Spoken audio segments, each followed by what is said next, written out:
ఓం నమో భగవతే శ్రీ రమణాయ. చాలా సంతోషం నాయన. నిద్ర లేవంగానే ఈ దేహము నాది, నేను పరిమితమైన జీవుణ్ణి, నాకు కర్తృత్వం ఉన్నది, నేను కర్మలు చేస్తున్నాను, నాది నాది అనే భావన ఈ మాయలో ప్రతి ఒక్కరికి తల ఎత్తుతూ ఉంటుంది. అయితే ఎప్పుడైతే నీకు కర్తృత్వము నీ వెంట తెచ్చుకున్నావో, నేను కర్తని అని, దానికి తగ్గట్టుగానే భక్తృత్వం కూడా దాని వెంబడి ఉంటుంది. కర్మఫలాలు ఎవరు అనుభవిస్తారు? తానే అనుభవించాలి. నీవు చేసే కర్మలు ఇతరులు అనుభవించరు సుమా. కర్త అనుకుంటే కర్మ నీ వెంట అనుభవిస్తూనే ఉంటుంది. అందులో సందేహం మాత్రం ఏమాత్రమూ ఉండదు. శంకరులైనా మహర్షులైనా ఒక విషయాన్ని స్పష్టం చేస్తూ ఉంటారు. నీవెవరివో నువ్వు విచారించు. నువ్వు ఎప్పుడూ విచారించటం లేదు. నిద్ర లేవటం, పరిగెత్తటం, పనులు చేయటం, సుఖ దుఃఖాలు అనుభవించటం, నాది నాది అంటూ కూడబెట్టడం, చివరికి మరణించటం, అంతే కదా. ఈ పుట్టుక మరణానికే దారి తీస్తుంది. అవిచారం వల్ల నీకు దుఃఖం కలుగుతూ ఉంది. నువ్వు విచారించటం లేదు. నేనెవరిని, ఎక్కడి నుంచి వచ్చాను, ఎటు పోతున్నాను, అసలు నేను ఇక్కడికి ఎందుకు వచ్చాను, నా పర్పస్ ఏమిటి అనేటటువంటి విచారం నీవు చెయ్యకపోవటం వల్ల ఇదిగో జనన మరణాలనే మాయా సుడిగుండంలో ఈ మాయాజీవుడు చిక్కుకుపోతున్నాడు. పుట్టుక మాయ, మరణం మాయ. పుట్టుక ఆలోచన, మరణం ఆలోచన. ఆలోచనల వెంటే పరిగెడుతూ ఉంటాడు. ఇక్కడ నేనంటున్నావుగా, ఆ నేను ఉందేమో చూడు. నీవు కాని దానితో నీ ఉనికిని ఏర్పరచుకుని నేనంటే ఈ దేహమని, ఈ దేహ ధర్మాలు నా ధర్మాలని, దేహం పుట్టుక నా పుట్టుక అని వాపోతున్నావుగా. విచారించు. అసలు దేహాత్మబుద్ధి కలిగిన ఈ నేను ఉన్నదేమో చూడు అనేదే ప్రశ్న. అదే నేనెవరు అన్న విచారము. ఎందుకు చెయ్యాలేంటి? చెయ్యకపోతే నేను బాగానే ఉన్నా కదా అని నీవు అనుకోవచ్చు. నిజమే, ఇప్పుడున్న పరిస్థితి నాది నాది అంటూ కర్మలు ఆచరిస్తున్నావుగా. నీవు గనక సుఖంగా ఉంటే, పూర్ణ సంతోషంతో ఉంటే అక్కర్లేదు. అపూర్ణత ఉన్నది, అసంతృప్తి ఉన్నది, సుఖము దుఃఖాలంటూ పరిగెడుతున్నావు. కష్టము లేని జీవితం అంటూ ఉండదు. కష్ట సుఖాలు వెంటాడుతూ ఉన్నాయి నిన్ను. ఏ క్షణం ఏమవుతుందో నీకే తెలియదు. అటువంటి స్థితిలో పరిగెడుతున్నావు.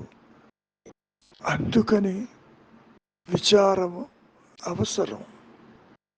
వివేకంతో కూడుకుని బుద్ధిని ఉపయోగించి అసలు నీవెవరివి?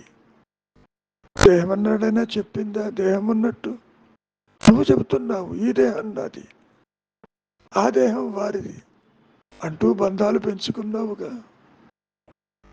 కాబట్టి ఈ వ్యక్తిత్వ భావన ఉన్నంత వరకు నిన్ను మాయ వెంటాడుతూనే ఉంటుంది. మాయ అంటే ఏది లేదో అది అనర్థం. లేదు అంటే ఉనికి లేదు. స్వయం ప్రకాశము లేదు. మనం ఎన్నోసార్లు చెప్పుకున్నాం. దేహం ఉన్నట్టు చెప్పిందా నీకు? సంసారం ఉన్నట్టు చెప్పిందే? ఇతరులు ఉన్నట్టు చెప్పారా? పోనీ నువ్వు చూసే ఈ జగత్ ఏమన్నా చెప్పిందే అది ఉన్నట్టు? సూర్యచంద్రాదులు చెప్పారా ఉన్నట్టు? ఇక్కడ నువ్వు చూసేటటువంటి ఈ జాగ్రత్తావస్థలో ఏ ఒక్క వస్తువైనా అది ఉన్నట్టు నీకు చెప్పలేదు. నీవు గుర్తిస్తున్నావు, ఇక్కడ నా దేహం ఉందని, వీరు నా తల్లిదండ్రులని, ఇది నా సంసారమని, ఇది నా పరివారమని, ఇది నా ఇల్లని నీవంటున్నావు. ఇంతకీ నీవు గనక నిజంగా ఉంటే నీవు సూచించినవి, అనుకున్నవి, బంధాలు అవి కూడా నిజంగా ఉండాలి. ఎంత చెప్పినా జగత్తు మిథ్యా అన్నా, నీవు పుట్టలేదన్నా, నీవు దేహము కాదన్నా ఉపయోగం లేదు. కారణం గుడ్డిగా నీవు కాని దానితో నీ ఉనికిని ఏర్పరచుకుని, నేను ఒక వ్యక్తిని, నేను కర్తని, నేను ఈ కర్మలు ఆచరిస్తున్నాను, తిరుగుతున్నాను అని అనుకుంటున్నావుగా. ఏనాడైనా విచారం చేసేవా నువ్వు? అదే ఇక్కడ మహర్షి చెబుతున్నారు. నీవు ఈ మాయా నేనుకి ఆధారం ఉండాలిగా ఒకటి. దేనివల్ల ఇది ప్రకాశిస్తుంది? సర్పరజ్జు భయ భ్రాంతిలో పాము భ్రాంతే కదా. నీవు వెలుతురులో చూచావు, ఎక్కడైతే పాము భయం కలిగిందో అక్కడే తాడు ఉంది. అప్పుడు నీకేమనిపించింది? పామే లేదు, ఉన్నది తాడు, నే పొరపాటు పడ్డాను, తాడు పాము కాలేదు, పాము అసలు లేనే లేదు. ఏ విధంగా అయితే ద్వైతంలో చెప్పినటువంటి ఆదిశంకరుల యొక్క ఉపమానం నీవు అర్థం చేసుకోవటానికి. ఎందుకని? పాము భయం కలిగింది నీకే, తాడని తెలుసుకుంది నీవే, పాము లేదని తెలిసింది నీకే. అంత తేలిగ్గా ఇక్కడ ఉండదు. ఇక్కడ నీవు అసత్యాన్ని సత్యం అనుకుంటున్నావు. అంతేకాదు, ఇంద్రియాలతోటి సుఖాలను అనుభవిస్తూ పుడుతూ నశిస్తూ ఇక్కడే ఉన్నావుగా. కాబట్టి విచారించు. నేను మూలానికి వెళ్ళు, లోపలికి వెళ్ళు, చూడు ఎక్కడి నుంచి ఈ నూనె ఉద్భవిస్తున్నదో నీవే విచారించాలి. నేను నీ తరఫున ఈ మాయలో ఎవరు విచారించినా ఉపయోగం లేదు. నీవు ఎప్పుడైతే ఈ వ్యక్తిత్వ భావన పూర్తిగా అంతరించిపోతుందో, ఎప్పుడు అంతరించిపోతుంది? స్వరూప జ్ఞానముతోనే అంతరించిపోతుంది, అనుగ్రహముతోనే అంతరించిపోతుంది. అనుగ్రహం అంటే ఆత్మ, శ్రద్ధ అంటే ఆత్మ, ఉన్నది అంటే ఆత్మ, ఎరుక అంటే ఆత్మ, స్వయం ప్రకాశం అంటే ఆత్మ. ఉన్నానన్న ఎరుక అనుగ్రహము చేత అది ప్రకాశించిన స్థితిలోనే నీవు నీవుగా ఆత్మగా నిలిచి ఉంటావు. ఆ స్థితిలో దేహము కనపడకపోయినా, వ్యక్తిత్వం తల ఎత్తకపోయినా, జగత్తుని చూడకపోయినా నీకు వచ్చే ఇబ్బంది లేదు. కారణం నీ అహంకారము, నీ కర్తృత్వము, నీ ద్వైతము, ఈ అవస్థాత్రయములు, ఈ జనన మరణాలు, వాటి నుంచి మరి నీకు ముక్తి లభించింది కదా. ఆత్మస్థితి అంటే మరది ముక్త స్థితే సుమా. ఇవన్నీ కూడా బంధం ఉంది కాబట్టి ముక్తి అని చెబుతున్నారు.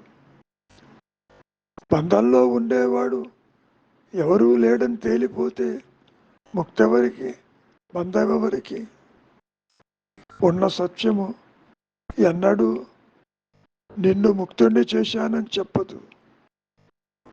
కారణం ఆత్మకి అన్యముగా ఏదీ లేదు. ఆత్మ ఈ జీవుణ్ణి, జగత్తుని, నువ్వు అనుకునే ఈశ్వర భావనలని అది గుర్తించదు. ఆత్మ అంటే ఉన్నానన్న ఎరుక, తనకు తానుగా తనలోనే పరిధులు లేక ప్రకాశిస్తూ ఉంటుంది జ్ఞానవృత్తి చేత. చిత్తవృత్తుల్లాంటిది కాదు ఆ జ్ఞానవృత్తి. అది ఆజ్యధారగా నిలిచి ఉంటుంది, అనంతంగా ఉంటుంది, అన్యత్వము లేక ఉంటుంది. మరి ఈ విషయం ఆత్మకే తెలుస్తుంది, ఇంకెవరికీ తెలియదు. ద్వైతంలో అది ఉన్నా నీకు తెలియదు. అంతవరకు దేనికి? సర్పరజ్జు భయభ్రాంతిలో తాడు అని తెలియక పాము భయం కలిగిందా లేదా? పాము భయం కలిగినప్పుడు కూడా అక్కడ ఉన్నది తాడే. భయం తొలగినప్పుడు కూడా అక్కడ ఉన్నది తాడే. కాబట్టి నామరూపాత్మకములు సత్యము మీద ఆపాదించగా ఏర్పడిందే ఈ మాయాజనితమైనటువంటి సృష్టి, మరొకటి కాదు. విచారించు. ఒక్క అనుగ్రహము చేతనే, ఒక గురువు అనుగ్రహము చేతనే, ఒక్క ఆత్మ అనుగ్రహము చేతనే, ఒక్క దైవ అనుగ్రహము చేతనే ఇవన్నీ సమానార్థాలు. గురువన్నా, దైవమన్నా, ఆత్మన్నా, ఉన్నదన్నా, సత్యమన్నా, తురీయమన్నా, భూమస్థితి అన్నా, నిరహం స్థితి అన్నా, నాహం స్థితి అన్నా పేరులు మార్పు అనిపిస్తుంది తప్ప మూలం ఒకటే. సర్వ సృష్టికి ఆధారమైనది ఒకే ఒక చైతన్యము, ఒకే ఒక హయ్యర్ పవర్. అదే అహం స్ఫురణ, అదే ఉన్నానన్న ఎరుక. కాబట్టి నీవు చెయ్యవలసింది అడ్డు తొలగించే ప్రయత్నం. ఏమిటా అడ్డు? నీ ఆలోచనే నీకు అడ్డు. కాసేపు నిద్రపోతే నీకు ఏ అడ్డు లేదుగా. అక్కడ నీవు అనంతంగా ఉన్నావుగా. పరిధులు లేక ఉన్నావా లేదా? ఉన్నావు కదా. ఆ ఉన్న స్థితిని ఈ జాగ్రత్తావస్థలో కూడా నీవు ఉన్నావు, తెలియకుండా ఉన్నావు. కారణం ఆలోచనల వెంట పరిగెడుతున్నావు, ఇంద్రియాలకు భోగి అవుతున్నావు, ఇంకా ఇంకా కొత్త వాసనలు కూడబెట్టుకుని అదిగో ఆ విషవలయంలో, జనన మరణాల వలయంలోకి మాయలో చొచ్చుకుపోతున్నావు. దానికి ఒక బ్రేక్ వెయ్యి, విచారించు. నీవు ఎన్నటికీ ఏనాటికి దేహము కాచాలవు, దేహివి. ఉంటే ఉంది దేహం, అది ఏ పని మీద వచ్చిందో అది జరిగి తీరుతుంది. దాని గురించి నీకు చింతన వద్దు. చింతావిహీనంగా, అంతర్ముఖంగా నిశ్చలతత్వే జీవన్ముక్తి అని ఆదిశంకరుడు ఏనాడో చెప్పారు. మాయాజీవుడికి, లేని జీవుడికి ముక్తి ఎలా వస్తుందన్నప్పుడు నిశ్చలత్వంలో, వైరాగ్యంతో, చింతావిహీనంతో, అంతర్ముఖంతో అంటూ శంకరులు మహర్షులు ఎన్నోసార్లు చెప్పారు కదా. కనుక నాయన నీవు చెయ్యవలసింది ఊరక ఉండుటే, నిశ్చలంగా ఉండుటే, ఆలోచన లేని స్థితిలో నీవు మరి ఆత్మవే. ఏదీ కొత్తగా రాదు. పోనీ ఇది పోతే అది వస్తుందనుకుంటే పోవటానికి ఇప్పుడు ఇది లేదు, కొత్తగా రావటానికి ఆత్మ లేకుండా పోలేదు. అసలు ఉన్నదే ఆత్మ, లేనిది సృష్టి అని నీవే గ్రహిస్తావు. మంచిది. మౌనమే నీ సహజత్వము, నీ ధర్మము, నీ ఉనికి, నీ భాష కూడా.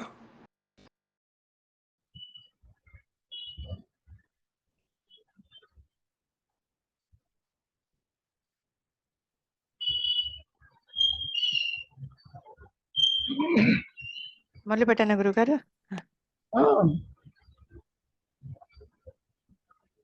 నేను అనే భావానికి ఆధారమైన తత్వాన్ని అన్వేషిస్తే నేను అంటే వ్యక్తిత్వ భావం అంతరించి అహం స్ఫురణ మాత్రమే మిగిలి ప్రకాశిస్తుంది. వినటానికి చాలా బాగుంది.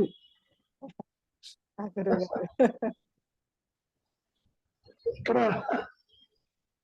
నేను అనే భావన అంటున్నారు. ఈ భావన ఎవరికి సంబంధించింది? నేను అనే భావన అనేది అహంకారానికి సంబంధించింది గురుగారు. అహంకారం అంటే ఏమిటి? వ్యక్తిత్వము. వ్యక్తిత్వం అంటే ఏమిటి?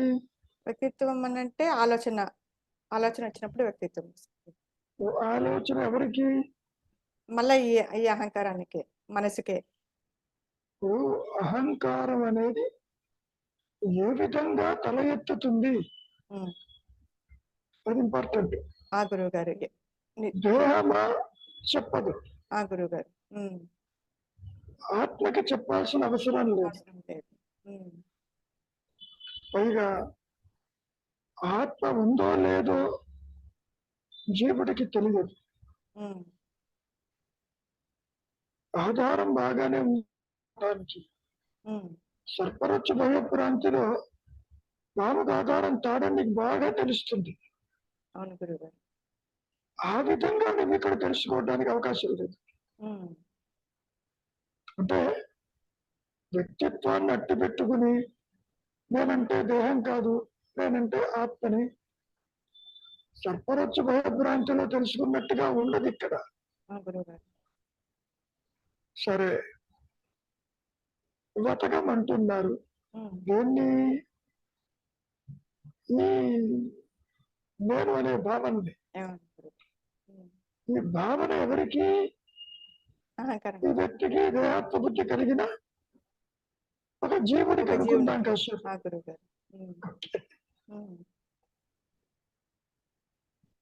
ఎలా వెతుకుతాడు?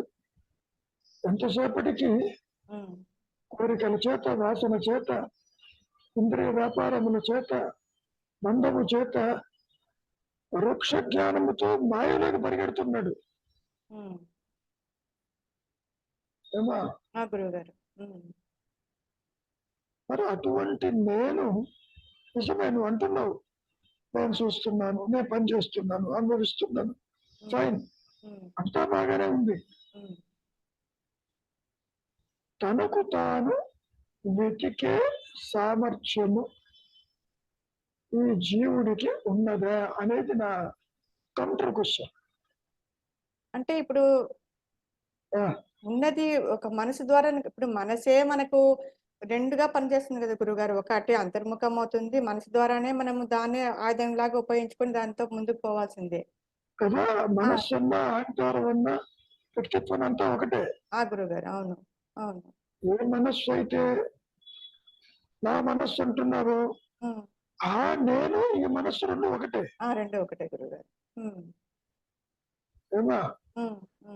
మనస్సు వేరు, అహంకారం వేరు, అట్లా ఉండదు. నేను చూస్తున్నాను అంటే నీవు మనస్సుతో, ఇంద్రియాలతో పరోక్ష జ్ఞానంగా చూస్తున్నావు అని అర్థం. ఈ మనస్సు, ఈ నేననేది రెండు విడిగా లేవు. ఉమ్, ఎందుకని? నా మనస్సు అన్నప్పటికీ ఉమ్, దానికి విడిగా లేడు. ఉమ్, ఉమ్, నా మనస్సు అనేటప్పటికీ ఆ గురుగారు. నా దేహము ఉమ్, నా మనస్సు అంటున్నావు. ఉమ్, చెప్పినట్టు. ఆ గురుగారు. అవును. కానీ ఈ స్థూల సూక్ష్మ దేహానికి సంబంధం లేకుండా తను నిద్రపోతాడు. ఆ గురుగారు నిద్ర. రెండింటిని వదిలిపెట్టి వెళ్తాడు. ఉమ్, ఉమ్, ఒక రకంగా తీసుకుంటే నా మనస్సు అన్నప్పుడేమో ఈ అహంకారము, మనస్సులో ఉన్నటువంటి యొక్క వాసనలని అది బయటికి తెచ్చి అనుభవిస్తూ సుఖ దుఃఖాలతో ఉంటుంది ఈ నేను. ఉమ్, ఆ గురుగారు. ఉమ్, నేను యాజ్ ఇట్ ఈజ్ గా స్టోరింగ్ కెపాసిటీ లేదు దానికి. ఉమ్, చిచ్చర గ్రంథి ఉంది చూసామా? ఆ గురుగారు. అవును. జీవుడు అన్న పేరు ఎప్పుడు వచ్చింది? దేహంతోనూ స్థూల సూక్ష్మ దేహాలతో కలిసినప్పుడే జీవుడు అవుతున్నాడు. జీవన పేరు వచ్చింది. అవును గురు. ఉమ్, కలవనప్పుడు అదిగో ఆ నిద్రలో ఉన్నాడే ఆ, అక్కడ ఉంటాడు. ఆ, ఉన్నప్పటికీ ఎక్కడ పెట్టుకుంటాడు ఈ వాసనలని? ఉంటాడు. ఉమ్, సూక్ష్మ రూపంలో ఉందని అనుకోవాలి మనం. ఉమ్, నిజానికి ఈ మనస్సులో మనోబుద్ధి చిత్త అహంకారాదుల యొక్క కాంబినేషన్ మైండ్. ఆ గురుగారు. ఉమ్, అహంకారము వ్యక్తిత్వం మాత్రమే తీసుకుంటున్నాం మనం ఇక్కడ. ఉమ్, మిగిలిన వాటి జోలికి పోవటంలే. ఆ గురుగారు. ఉమ్, మనస్సు అంటే ఏమిటి? ఇంద్రియ వ్యాపారముల యొక్క ఇన్ఫర్మేషన్ తీసుకుని ఉమ్, చెబుతుంది. అవును గురుగారు. ఉమ్, ఇప్పుడు వర్షం పడుతుందనో, ఉమ్, పట్టలేదనో, వేడిగా ఉందనో అవును గురుగారు. ఏమ్మా అవును గురుగారు.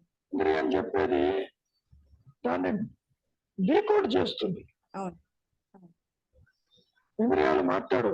అవును గురుగారు. ఉమ్, అన్ని వాటితోనే మాట్లాడాలి. అవును. అందుకనే కర్మేంద్రియ జ్ఞానేంద్రియాలు ఇవి కనెక్ట్ అయి ఉంటాయి. కనెక్ట్. అవును. రుచి బాగా ఉంది ఉమ్, రసేంద్రియం, దృశ్యం బాగా ఉంది చక్షేంద్రియం. ఇట్లా అవును గురుగారు. ఉమ్, మరి అయితే అసలు విషయం నేను మూలం ఏ విధంగా నీవు తెలుసుకోగలవు, వెళ్ళగలవు అనేది పెద్ద పాయింట్. ఉమ్. చెప్పుందా? అదే గురుగారు. అంటే మేము అనుకోవడం వల్ల నేనంటే మనసుతోనే ఒకటి మనసు, ఆయుధం ఒకటి మనసే. ఇప్పుడు దాంతోనే పోవాల్సిందే, దాని ద్వారానే ముందుకు వెళ్ళిపోవాల్సిందే. ఒకటి బయటకు దుక్కుతుంది, లేకపోతే అంతర్ముఖం చేసుకోవాలి. ఆ మనస్సుని మెల్లిమెల్లిగా అంటేనక మీరు చెప్పినట్లు ఆలోచన లేకుండా చేసుకోవడము, లేకపోతే దానికి ఆమ్, అంటే పూర్తి వైరాగ్యం తీసుకురావడము, లేకపోతే ఒక పవిత్రతను తీసుకురావడము, అలాగా ఏదో ఒకటి తీసుకుంటే దాన్ని అదే భగవాన్ కూడా చెప్తూ ఉంటారు, మీరు చెప్తూ ఉంటారు, దాన్ని మచ్చిక చేసుకోవడం దారి తప్ప ఇంకేం లేదని. అన్ని బాగానే మనం చేయటం, ఆ గురువు గారు. లోపలికి వెళ్ళేది ఎట్లా? లోపలికి అంటే మొట్టమొదటి సెంటెన్స్ ఏంటి చూడమ్మా? నేను మూలం అంటున్నారు. నేను అనే భావానికి ఆధారమైన తత్వాన్ని అన్వేషిస్తే నేను అంటే వ్యక్తిత్వ భావం అంతరించి అహంస్ఫురణ మాత్రమే మిగిలి ప్రకాశిస్తుంది.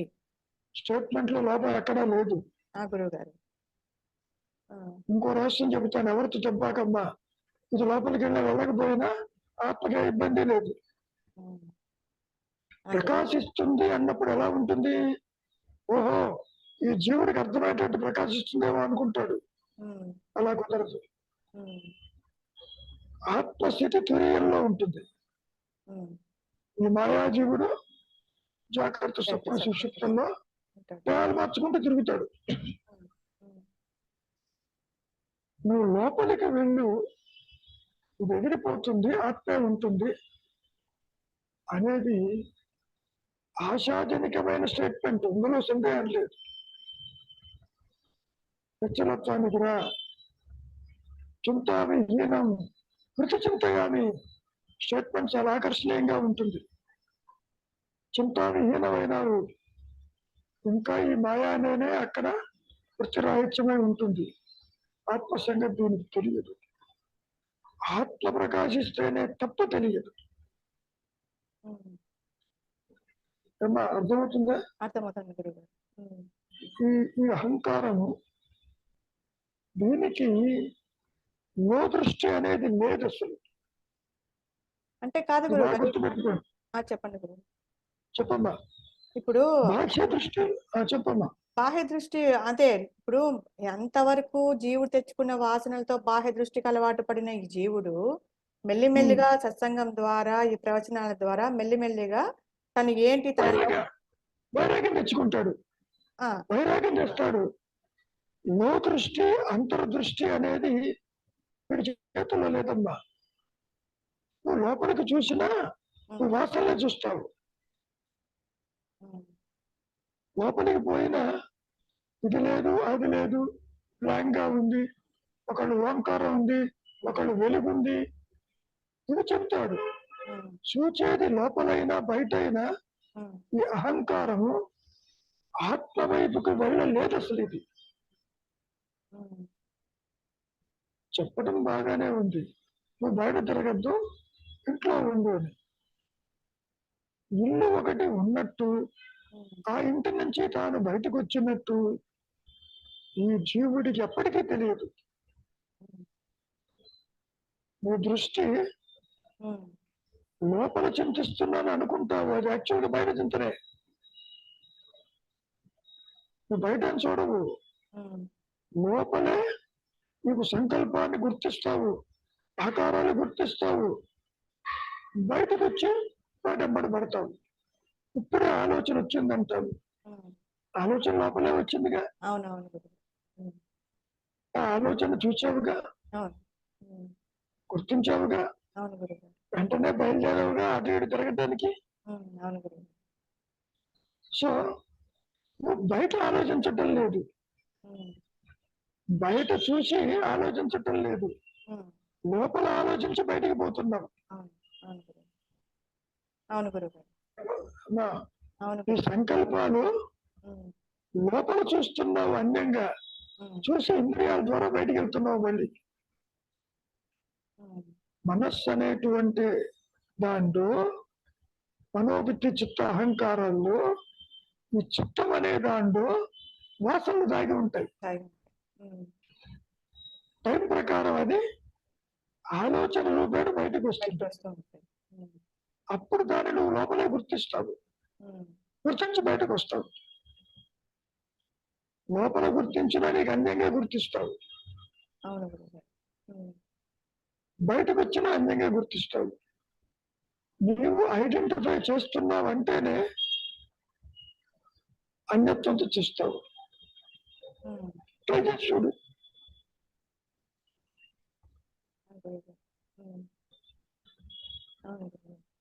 ఇప్పుడు ఒక ఆలోచన వచ్చింది, ఏదో ప్రదేశం గురించి ఆలోచన వచ్చింది. ఆ ప్రదేశం ఎక్కడుంది? నీ లోపల సంకల్ప రూపంగా వెంటనే కనపడింది.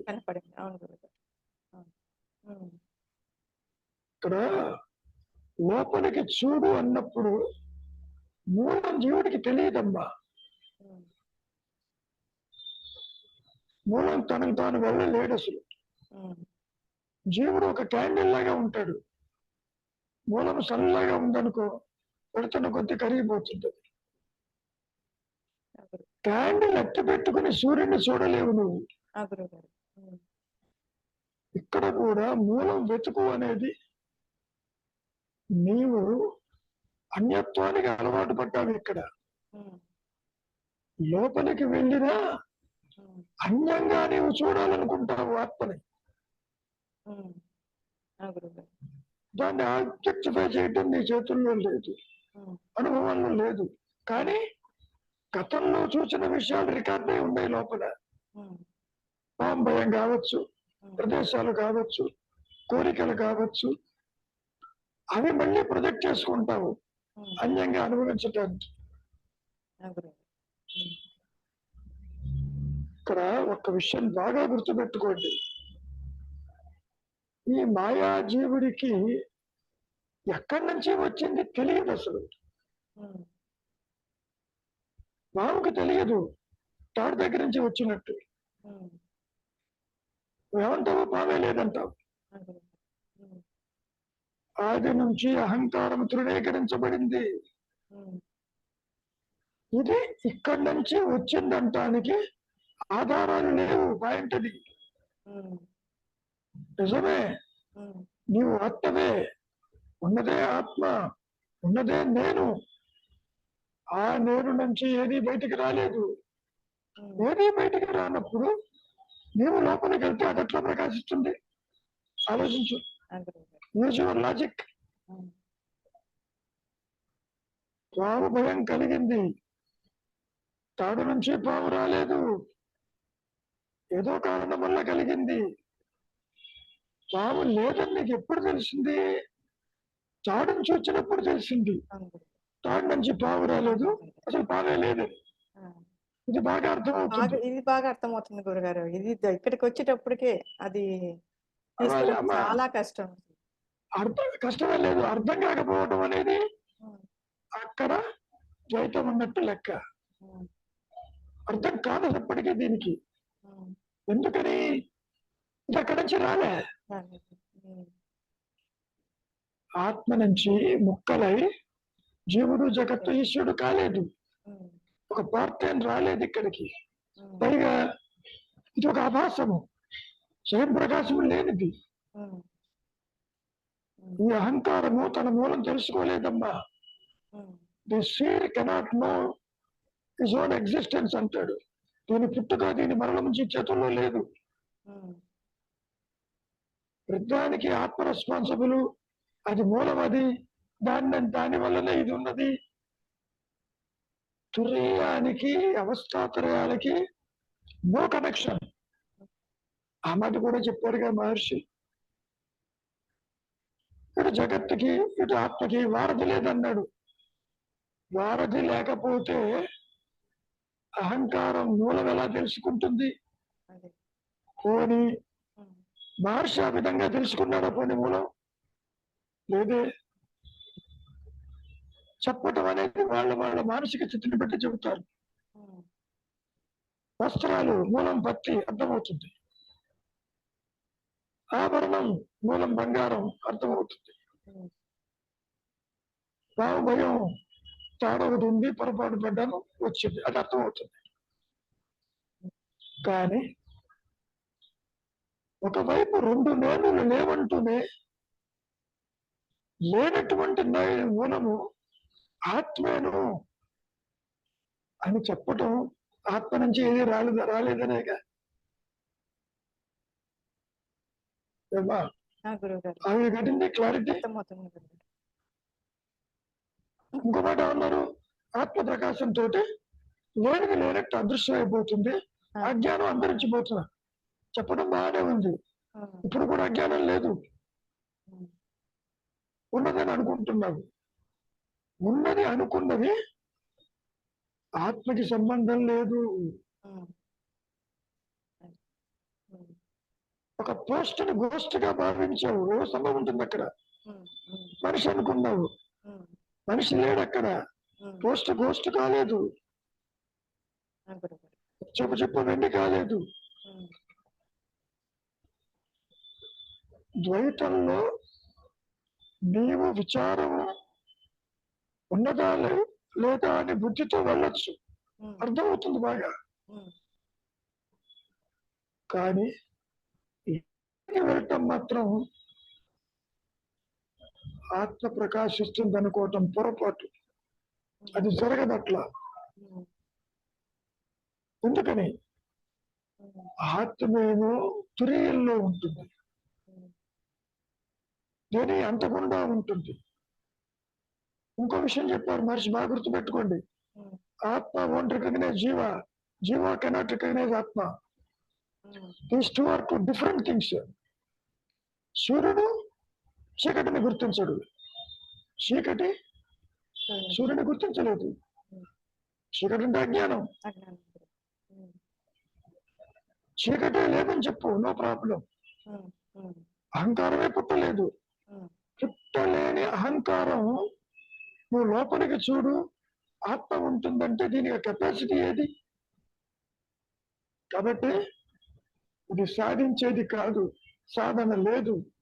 ఉమ్, విచారం చేస్తావు, ఎక్కడి నుంచి వచ్చాను, ఏమిటి దేహానికి నాకు సంబంధమే, దేహంతో ఏమిటి, ఈ ద్వైతం అంతా ఆలోచిస్తావు బాగా. అవును గురుగారు. అవును.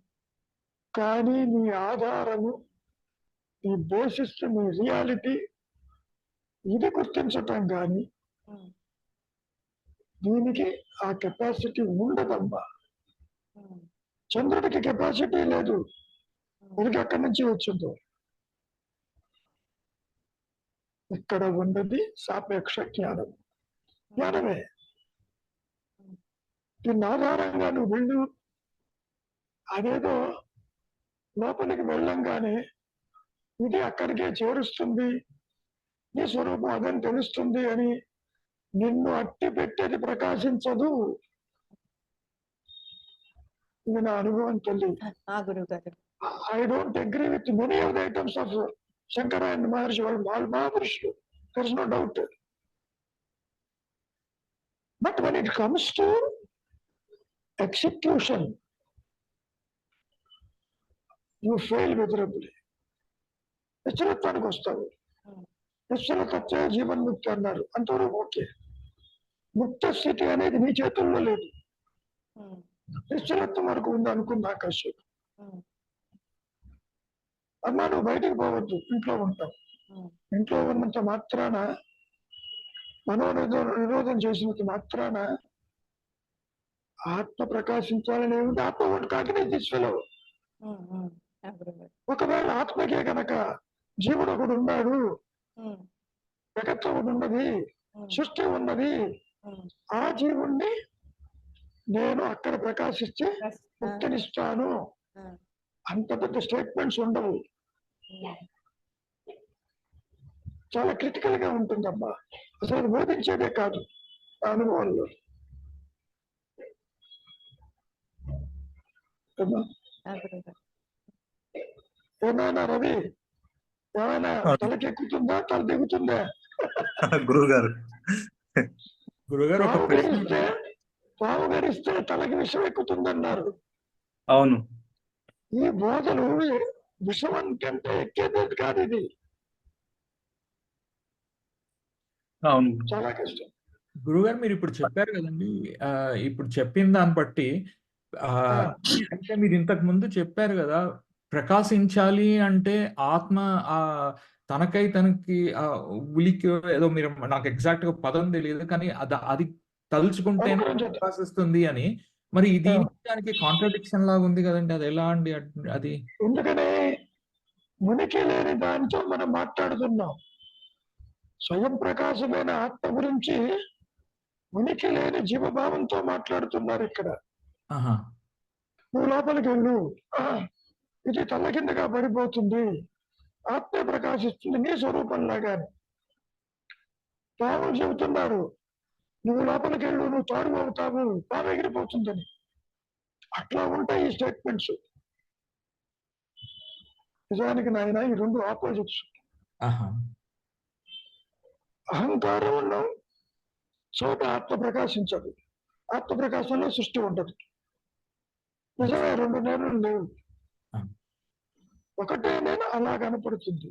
ఒక తాడు పావుగా కనపడుతుంది, ఎవరికి కనపడుతుంది? ఒక మాయాజీవుడు అన్నారు, అభాసకాంతి అన్నారు. అటు జడము కాదు, ఇటు చేతనత్వము కాదు. అసలు జడత్వం ఎక్కడొచ్చింది? ఉన్నది ఒకటే ఆత్మ అయితే దానికి అన్యంగా జడం లేదు అసలు. హూ హాజ్ క్రియేటెడ్ ది జడం? ఇది బుద్ధికి అందదు, అనుభవాన్ని అందదు. ఏమైనా అర్థమవుతుందా? అండి, అర్థమైంది. కాబట్టి ఇక్కడ ఎంతవరకు అంటే నీవు విచారం చెయ్యటానికి నీ మనస్సులో ఉన్న ఇదిగో మనోబుద్ధి చిత్తహంకార బుద్ధితోటి కొంతవరకే, దానివల్ల అది ప్రకాశించదు. పైగా కార్యకారణ సంబంధాలు లేదు ఇక్కడ. నేనే పని చేశాను, నాకు ఆత్మ ప్రకాశించాలి,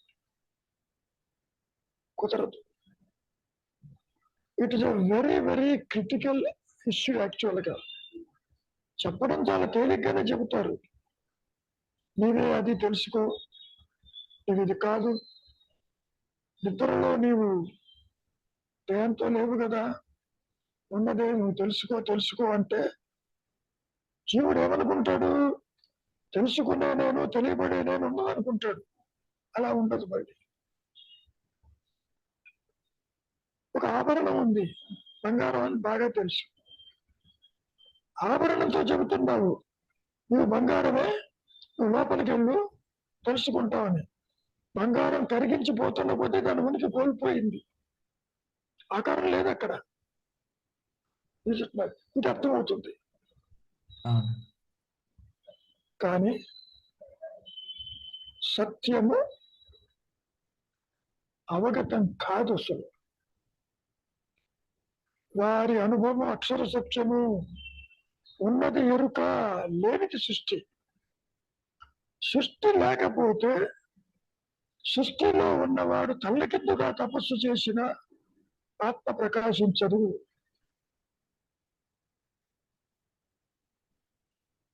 అనుగ్రహం పదం వాడుతూ ఉంటారు మహర్షి.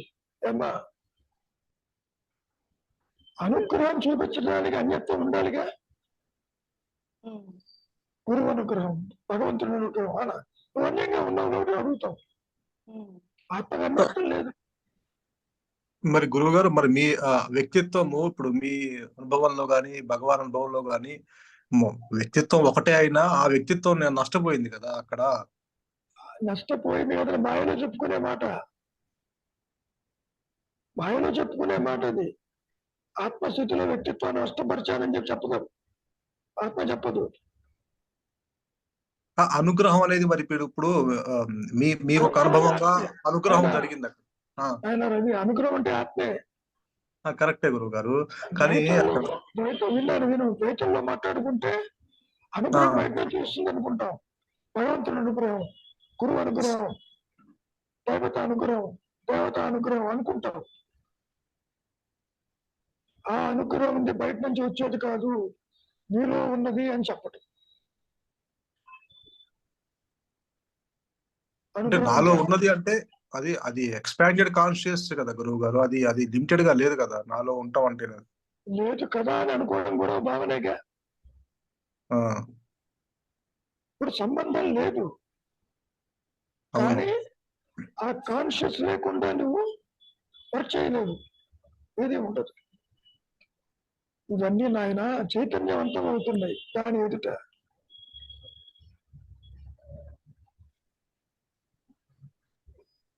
ఇప్పుడు ఎలా ఉంటుందంటే, ఆత్మ ఏ పని చెయ్యదు, తనకు తాను వెలుగుంటుంది.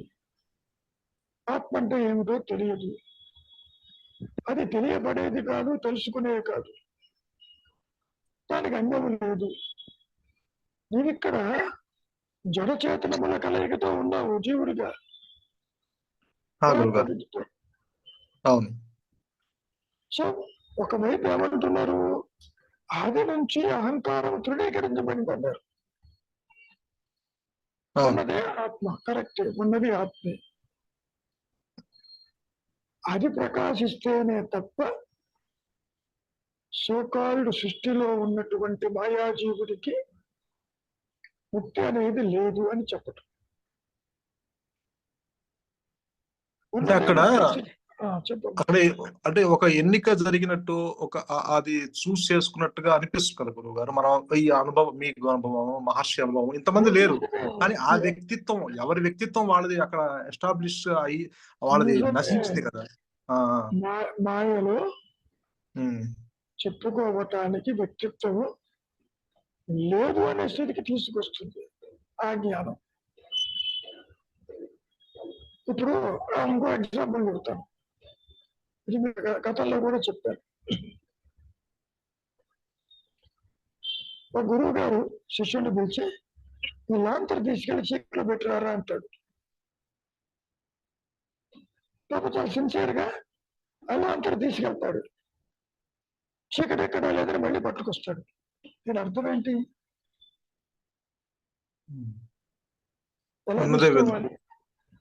ఆ వెలుగు ఎదుట చీకటి ఉంటుంది. ఎక్కడికి వెళ్ళినా వెలుగే కనిపిస్తుంది అతనికి. That's all. అంటే ఈ ఉదాహరణ ఎందుకు చెప్పారు?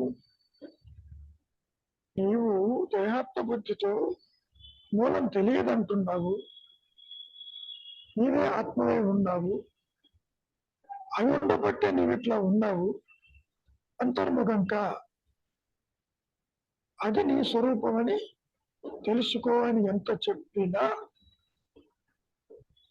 వ్యక్తిగతంగా నీవు తెలుసుకునే స్థితిలో ఉంటావు. కారణం ఇంద్రియాలకు అతీతం, మనస్సుకు అతీతం, వాక్కులకు అతీతం, అవస్థలకు అతీతం. ఎట్లా తెలుసుకుంటాం? By what mechanism will come to me? అది కరెక్టే గురువు గారు. కానీ ఇక్కడ నా ఇదేంటంటే సంశయం ఏంటంటే గురువు గారు, ఎందుకు ఏ కొద్ది మందిలో, అంటే మనం మాయలో మాట్లాడుకుంటే ఏ కొద్ది మందికో అనుగ్రహం అనేది జరిగింది ఇక్కడ. అంటే ఎవరి వ్యక్తిత్వం వాళ్ళది. అది అక్కడ అంతమంది లేరు. ఇప్పుడు నాకు ఇంత ఇతరులు లేరు, కానీ నా అక్కడ నా వ్యక్తిత్వం. నువ్వు అంతా మాయలో మాట్లాడుతున్నావు. మహర్షి ఉన్నాడు, శంకరుడు ఉన్నారు, ఎక్స్ ఉన్నాడు, వై ఉన్నాడు, మాయలో మాట్లాడుతున్నావు. ఇదే మాట నువ్వు నిద్రలో మాట్లాడు చూద్దాం. స్వప్నంలో మాట్లాడలేదు. ఇటు నుంచి ఆ నిద్రలో లేదు, కానీ అనుగ్రహం అనేది అక్కడ ఎన్నిక ఎలా జరుగుతుంది అనేది. ఈ అనుగ్రహం అనే పదం కూడా ఆత్మకి మారు పేరు అనుకో. ఓకే, అంటే అనుగ్రహమే నేనే. అనుగ్రహం అన్నా, ఆత్మ అన్నా, శ్రద్ధ అన్నా, తృప్తి అన్నా, శాంతి అన్నా, ఉన్నానన్నా, ఎరుక అన్నా, మౌనం అన్నా అంతా ఆత్మకి మారు పేరు. ఓకే గురుగారు, అంటే అది ఆల్రెడీ ఉన్నది, అనుగ్రహం ఉన్నది. అట్టయితే ఇక్కడ ఎట్లా ఉంటుందంటే, ఇది నీవు కాదు, నీవు అదేనని చెప్పుకొచ్చారు అంతవరకు. తత్వం అసి, ఏదైతే ఆత్మ ఉన్నదో అది నీవు అని చెప్పటం, నువ్వు విడిగా లేవని చెప్పటం. ఉపనిషత్ వాక్యాలు కూడా ఆ విధంగానే చెప్పుకొచ్చినాయి. ఏది ఏమైనా నాయన, వెలుగు వస్తే కదా చీకటి పోయేది. ఏమా పద్మజ? అంటే గురుగారు, ఇందాక మీరు చెప్పిన ఆత్మ గురించి ఆకాశం తీసుకోవచ్చా గురుగారు? ఎందుకంటే ఒక స్వరూప జ్ఞానం తప్ప మిగతా లక్షణాలు అన్ని ఉన్నాయి కదా తనకి. ఆకాశము కూడా చిదాకాశంలాగా, మనస్సులాగా విశాలంగా ఉంటుంది. ఆకాశాన్ని ఎక్కడ చూస్తున్నావు? ఆత్మ బుద్ధి జనించిన తర్వాత జగత్తుతో పాటు ఆకాశం చూస్తున్నావు. ఇదే మానసికమైన ప్రదక్షిణే. సృష్టి అంటే ఏమిటి? నీతో కలిపి నీవు చూస్తున్నటువంటి ఈ గ్రహాంతరాలంతా కూడా నువ్వు చూస్తున్నావు, కళ్ళు చూసినట్టు. అంటే అర్థం అవడానికి అలా తీసుకోవచ్చా అని గురుగారు అడుగుతున్నారు. నువ్వు అర్థమైన తీసుకున్న ఉపయోగం ఏంటి? ఏం తీసుకుంటా చెప్పు. ఆకాశం ఉంది, అక్కడ ఏం కనపట్టలేదు. ఆకాశం గగనం శూన్యం, అది శూన్యమే, అక్కడేం లేదు. The space there is nothing.